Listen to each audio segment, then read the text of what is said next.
So we have a series here in the Western Conference as we have the Dallas Stars and the Colorado Avalanche.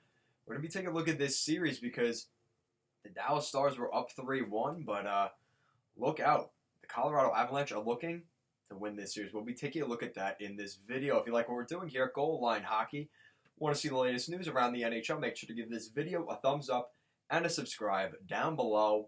And let's take a look at how the Colorado Avalanche are trying to turn this series against the Dallas Stars.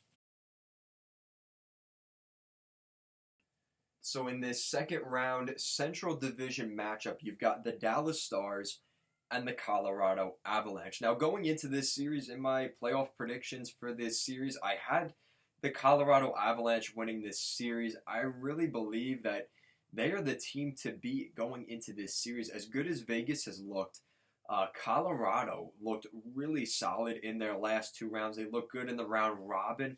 So this is a team to keep an eye on, and I really like them and their matchup in this series against the Dallas Stars. But the Dallas Stars were the team to beat early on in this series. The Dallas Stars would take the first two games of the series. They would score 10 goals in those first two games, winning by scores of 5-3 and 5-2.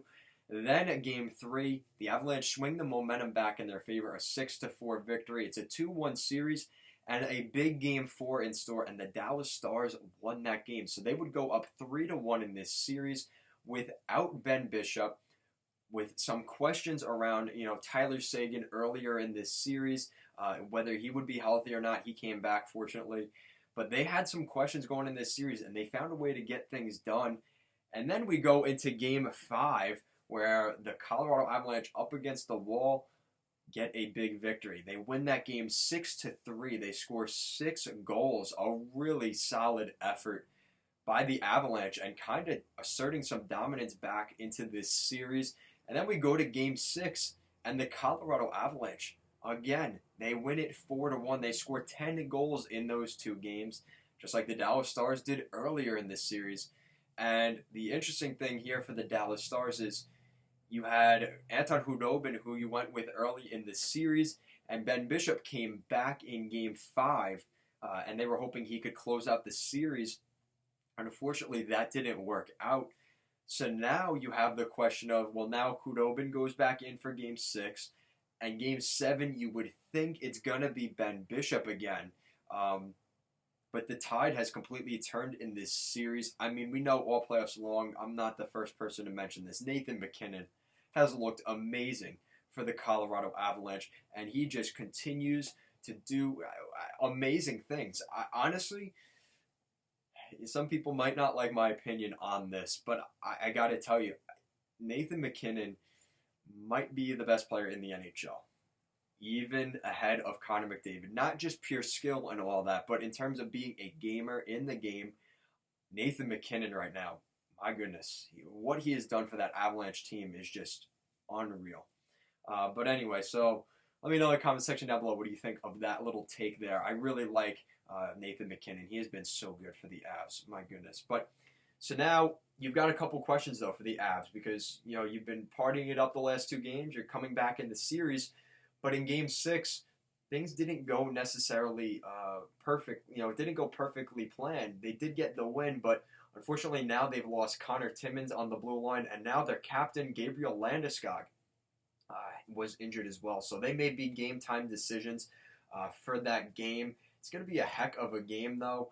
Game 7, it's always a good game, and I'm really excited to see how these teams do. I mean, this is a team in Colorado that, going into this season, really, we saw them as a real contender. They add Nazem Kadri, but the big question I had, especially for the Avalanche, especially last series against the Coyotes, I wasn't sold on the goaltending. I wasn't sold on Grubauer and Francouz, whatever you want to call him. He just hasn't been able to get it done. They throw Michael Hutchinson in there. He has looked pretty solid. So that third goaltending option, that may be the guy they want to go with next year, or they address the issue entirely this offseason. That may be something the Avs look at as well. But Joe Sakic has his hands full there in Colorado this offseason. But as of right now, the Avalanche are sitting pretty happy. Even if they lose this series, you're down 3-1, you come all the way back. It makes you feel a little bit better. It would be disappointing. But at the end of the day, the Avalanche look very solid. And you know what? The Dallas Stars, if they find a way to pull this off, that's a huge momentum boost going into their next series. Just to know, hey, we were down, we were able to claw our way back, we were able to find a way to get it done. Despite losing a little momentum as the series went along, if the Dallas Stars find a way to get that done, it's going to be on the back of Ben Bishop, I really believe. And when you've got Radulov, Ben, and Sagan going, that's going to be an issue as well. But even the depth, we've seen guys like Dennis Gurianov, Rupe Hintz, Joe Pavelski. When we see those guys scoring goals, Radek Faksa, when you see those guys scoring goals, that's really where the Dallas Stars are playing their best. They're getting that depth goal scoring, and that's really what they need in this series. They had it early in the series, but unfortunately that's gotten away from them. Playing the back and forth game with the Avalanche, that's going to be difficult. The Avs have a lot of talent on that team, so the Dallas Stars might have to play a more structured game, and they might have a chance against a very high potent offense in Colorado. So comment down below. We got Game 7 tomorrow night. Who do you think is going to win that game? Let me know in the comment section down below. And if you like what we're doing here at Goal Line Hockey, you want to help us get to 500 subscribers, make sure to give this video a thumbs up and a subscribe down below. Thank you so much for watching, and have a great day.